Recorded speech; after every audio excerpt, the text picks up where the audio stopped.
大家好，你们是否还在使用这样或者这样来做 stock take 吗？什么是 stock take？Stock take 就是推销员会去顾客的公司，帮顾客做一些检查或者记录库存。为什么要使用 stock take 呢？举个例子，当汽车零件推销员去他们自己顾客的公司时，推销员需要盘点属于他们自己的产品。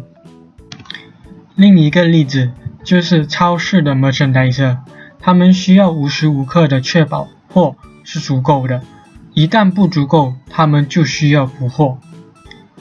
接下来我将展示如何在 Easy Sales 使用 stock take。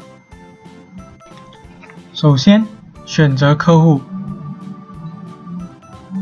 接着选择产品，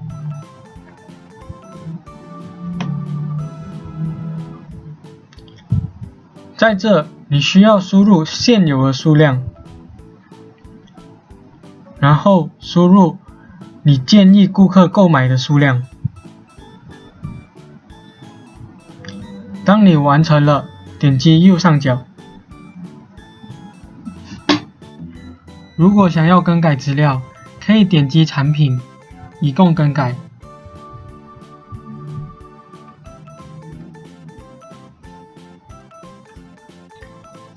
你可以选择保存或者变换成订单。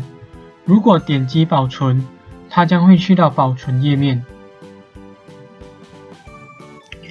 在这里，你可以选择转账或者变换订单。如果点击变换订单，你可以选择你要的订单类型。当你选择好了，你将会在订单的保存页面找到。